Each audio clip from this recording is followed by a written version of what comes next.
So now we're going to make some fruit syrup. This is a great way of using up some leftover fruit that you have in your fridge, or the last little bits that kind of got shoved to the back corner of the fridge that you then found again that are still good, but they're just getting a little bit soft.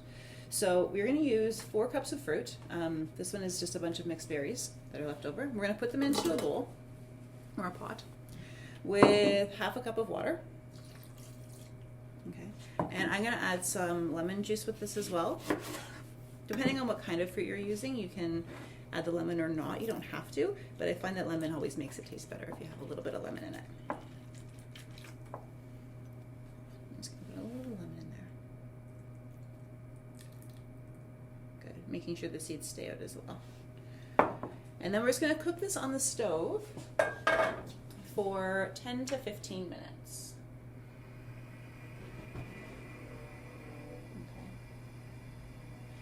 And just on a medium heat so that all of the juices can be released and all the fruit can be cooked up a little bit.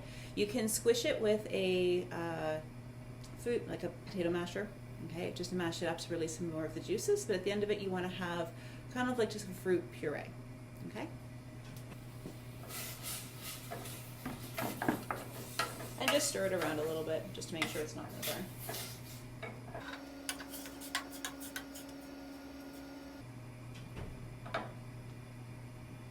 We're just going to let that sit for a minute.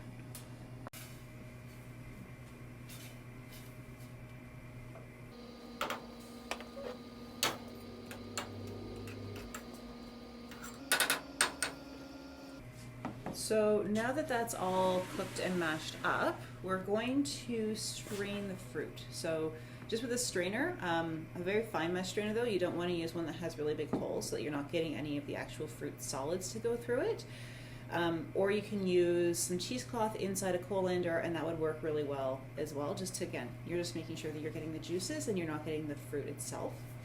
So we're going to turn off our oven or stove.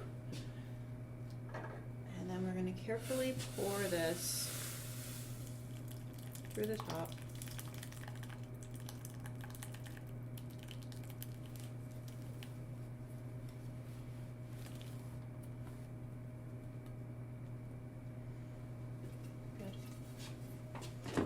Just make sure that all the little bits out.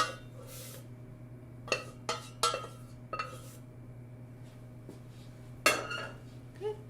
And then just gently pressing down on the fruit to make sure you're getting the rest of the juices out. If you were using cheesecloth, you could just let it cool a little bit while it's draining and then squeeze out the rest of the juice that way.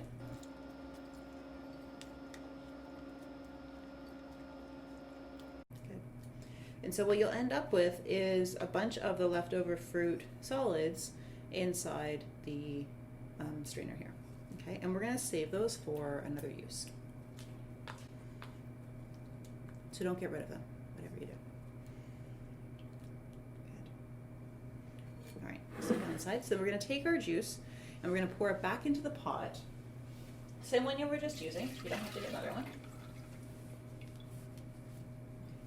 And then we're going to add 1 cup of sugar. All right. You could do a little bit more or a little bit less depending on how sweet you like things. But you're just going to add some sugar to turn it into an actual syrup. And again, we're just going to stir it. We'll turn the heat back on again just to a medium heat.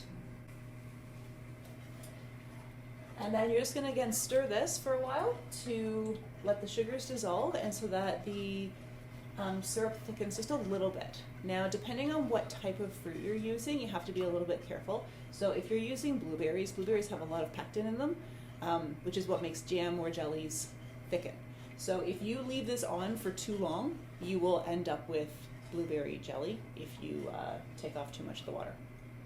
So again, just periodically stirring it nice and slowly so that the sugars in the bottom don't burn.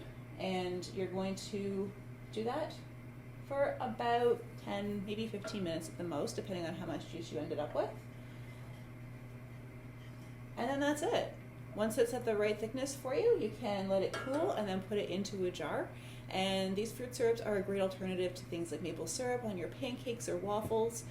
You could drizzle it over top of ice cream, would be absolutely delicious, or just as a little dipping sauce for fruit slices, however you wanted to use it, depending on what flavors of fruit you have.